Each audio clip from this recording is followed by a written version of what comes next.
তুই আমার গার্লফ্রেন্ডের দিকে এরকম তাকাইলে কেন? জি ভাইজান তুই চিনোস আমারে? না আমি ভাইজান আপনি বুঝার চেষ্টা করুন।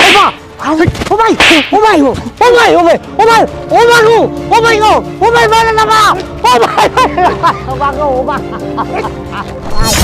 আর পানি আর ফ্রিজে ঠান্ডা পানি আছে পানি আর একেবারে ঠান্ডা ফ্রিজে পানি গরম পড়ছে পানি মাথা গরম ঠান্ডা হয়ে পানি গেলে ভাইজান পানি লাগো অনেক গরম পড়ছে এই পানিটা কার মাথাটা ঠান্ডা হয়ে যাবে। এক বোতল দে তো। কত করে? 20 টাকা। কেন 20 টাকা কেন? দোকানে তো 15 টাকা করে বিক্রি করে। ভাইজান দোকানে তো 15 টাকা করে বেচে সেটা আমিও জানি। মনে করেন এই যে কষ্ট করে পায়ে হাঁটতে আপনি দোকানে যাইয়া যে পানি ডানবেন আইতে যেতে কষ্ট হবো না। এই যে আপনি এক জায়গায় বসে যে পানিটা পাইতেছেন এগুলোতে খরচা কি 5 টাকা বেশি দিবেন। আর আমরা যে কষ্ট করে বেচতেছি আমরা কি 5 টাকা পাবো না? নতুন ধান্দামি শুরু করছো, যা এই জায়গা থেকে যা। ধান্দামি শুরু করছো।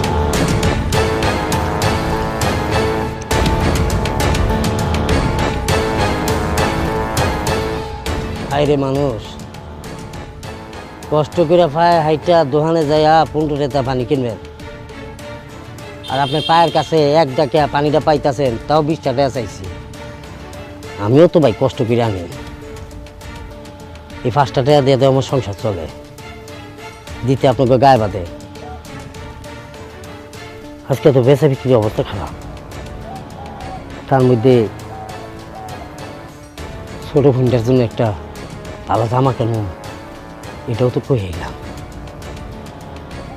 পানি তো ঠিক মতন বেচতাই না, জামা কিনে দেবেন কেমনে? আর পানি আর ঠান্ডা পানি আছে পানি আর ঠান্ডা পানি আর ফ্রিজের ঠান্ডা পানি। আপা ঠান্ডা পানি আছে ফ্রিজে একদম ঠান্ডা। লাগবে না, আমার ওয়াটার পরে আছে। আপা কি কন ওয়াটার ফুটে যে আছে ওটা তো রোদে তাপায় আর গরম হয়ে গেছে গা, এখানে খাইতে পারবেন না, আমারটা একদম ঠান্ডা। এই বেটা, আমাদের পানি গরম হোক না ঠান্ডা হোক তোর সমস্যা কি? তুই এখানে আসছস কেন বুঝি না? মায়া মানুষ দেখলি কি দরদ উতলায় ওঠে? স্যার এটা আবার কোন ধরনের কথা কন? আমার নজর ভালো আছে আর তাছাড়া তো আমরা কষ্ট করে পানি বেচতেছি, আপনার কষ্ট করে আইটায়া গামায়া টামায়া তারপরে আপনি বইয়া রয়েছেন। আর মনে করেন যে একটু ঠান্ডা পানির দরকার হয়, ওই যে কি ফট কয় ওই ফটা পানি আনছিল পানিকে খাওয়ানোর মতন পানি তো গেছে গরম হয়ে এর লেগে আপনারা যদি না কেনেন আমরা কই বেচুন কন? এই বেটা, আমি বুঝি না তুই ধান্দা করতে আসছস? শোন, বেশি ধান্দাবাজি করলে মায়ের খাইতে খাইতে মরে যাবি। যা এখান থেকে।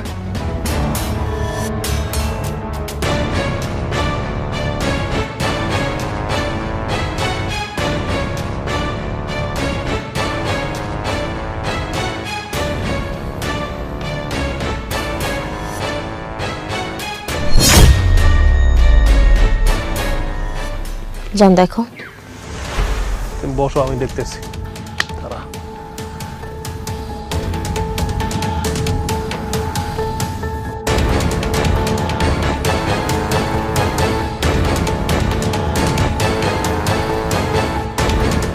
এই বেটা, এই দাঁড়া। তুই আমার গার্লফ্রেন্ডের দিকে এরকম তাকাইলে কেন? জি ভাইজান তুই চিনোস আমারে? না আমি ভাইজান আপনি বুঝার চেষ্টা করুন।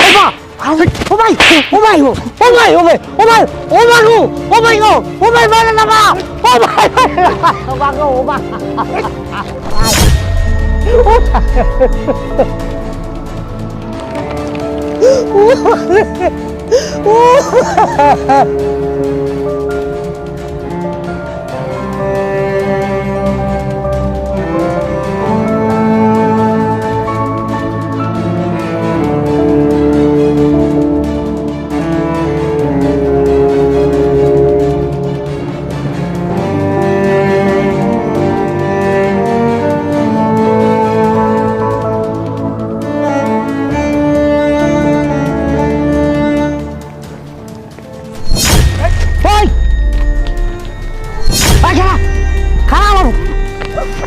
আমার ভিতরে তোরা চিন্তাই করিয়া আমাকে নামে কথা ভাই sir sir sir sir sir তোরা ভূতালা কামড় দেবো স্যার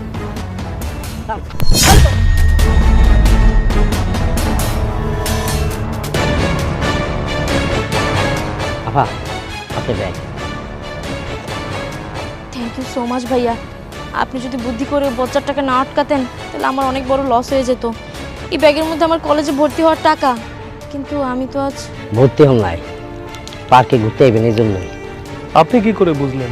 আফা, তখন যে আপনার দিকে তাকায়া ওই যে ফোন করতেছিলাম না, কারে ফোন দিতেছিলাম, কি কারণে ফোন দিতেছিলেন, এটা তো আপনার কিছুই শুনেন নাই। কাকে কল করেছিলেন? আমার বোনটি, আমার বোনটাও আপনার মতন, আপনার সমান। ও আজকে সকালে কলেজে ভর্তি হতে গেছে। কি বলেন ভাইয়া, আপনার বোন কলেজে ভর্তি হয়েছে? হ, আমার বোন। এই যে পানি বেশি, এই পানি বেচা সংসার চলাই, আমার বোনের পড়াশোনার খরচা চলাই। সংসার কেউ নাই, আমার একটা বুড়া মা আছে অসুস্থ, আর বাপ তো মরে গেছে অনেক আগে। আমার বোনের ব্রেনটা অনেক ভালো পড়াশোনায়। জানেন, এই যে পানি বেশি দিনের বেলায়, আর সন্ধ্যায় এই রিক্সা লয়ে বাইরে এই 2টা 2.5টা 3টা 4টা পর্যন্ত যতক্ষণ পারি শরীরে যতক্ষণ কুলায় আমি রিক্সা চালাই। জানেন, আমার ছোট বোনের যে ব্রেন না, এই ব্রেনে মনে হয় যে ওর উপরে ছাতা নাই, বাপ নাই তো, তাই বাপের দায়িত্বটা নিজে পালন করি। ওর অনেক বড় স্বপ্ন যে বড় হয়ে ওই মানুষের মতো মানুষ হোক, আর ওর মাথার ব্রেনটা যতটা ভালো, ও যাতে একটা জাতে দাঁড়াতে পারে। ভাই, আপনাকে তখন আমরা অন্য কিছু বুঝে মারধর করেছিলাম, আর এটা ছিল একটা ভুল বোঝাবুঝি। প্লিজ আমাদের ক্ষমা করে দিন। জানেন ভাইজান, আমার বোনটা না 5 ওয়াক্ত নামাজ পড়ে। ও সারাদিন ঘরে কাজ করে, আমার মার দেখভাল করে, রান্না বান্না সব কিছু করে। ও সবসময় না মার একটা সিরা বোরখা ছিল আগে, ওইটা পরে স্কুলে যেত। তাই আবার জামার দিকে তাকিয়েছিলাম, আমার জামার অনেক সুন্দর। তাই বোনটার একটু ফোন করে জিজ্ঞেসছিলাম, ও বোন, আজকে তুই কি পরে গেছ? বইলে কইল মার একটা পুরানা শাড়ি আছিল, ওইটা ওই আমুক বস্তিতে একটা খাওয়া আছে, ছেলেরা কাজ করে, হ্যাঁ দিয়া ছিলা ওই জামা পরে নাকি সে কলেজে গেছে। কি করবো কোন, কলেজে ভর্তি হয়েছে, সিরা বোরখা পরে গেলে তো মানুষের টাকা থাকবো, তাই ওই সিরা কাপড়টারে কাইটা সে জামা বানাইছে। আমার দিকে তাকায়, আপনার জামার দিকে তাকা, বোনটার কথা মনে পড়ছে, আর মায়া লাগছে। ভাই, আপনি আমাদের মাফ করে দেন। আমরা ভুল বুঝে আপনার সাথে অনেক অন্যায় করে ফেলেছি, আর আপনি তো আমাদের সাহায্য করেছেন। হ্যাঁ ভাই, আমি লজ্জিত আপনার গায়ে হাত তোলার জন্য, আর আপনার মতো পরিশ্রমী মানুষকে পারলে সম্মান করব, আর যদি পারি সাহায্য করব। জানেন ভাইজান, এই বোনের দিকে তাকায় নিজে বিয়া করি নাই। এই যে দেন পানি বেচা রিক্সা চলায়া, খাওন দাওন খরচা টরচা ঘর ভাড়া কুলায় উঠতে পারি না, খুব কষ্ট হয়। এখন অতিরিক্ত মানুষ আরেকজন আইন না, হেরাও তো চলাইতে বল। ভাইয়া, এই টাকাটা রাখুন। কিসের টাকা আপা? জানি না কিসের টাকা, তবে দিতে খুব ইচ্ছে করছে। খুশি হয়েছি আপা, তাই যে আপনার উপকার করছে সেটা লাগে না, কিন্তু অন্য কেউ হলে আমি কিন্তু সেই কামটাই করতাম। আপা ভাই, কি বলে যে আপনার আপা আর বাইরে ধন্যবাদ দিব, সেই ভাষা আমার নাই। আপনার কাছে, আপনার জন্য আল্লাহর কাছে দোয়া করি যে আল্লাহ আপনাকে ভালো সুস্থ। কিন্তু আপা, আর কলেজ ফাঁকি দিন না। এই দেশে অনেক মেধা ওই যে শিক্ষিত পোলাপেন আছে যারা কলেজ পর্যন্ত চাইতে পারতেছে না। আপনি কলেজে মিস করেন না, কলেজে যাবেন। আর ভাইজান, আফারে লগে প্রেম করেন, হেঁটে কোনো সমস্যা নেই, কিন্তু কলেজে পড়ার সুযোগটা দিয়েন কিন্তু।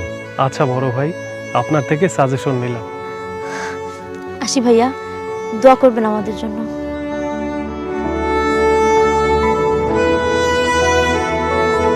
আল্লাহ, আপনার কাছে হাজার শুক্রিয়া। পৃথিবীতে তো এরকম মানুষ আছে, এটা আমার জানা ছিল না। আজকে আমার বোনের যেটা দরকার ছিল সেটা পাই গেছি।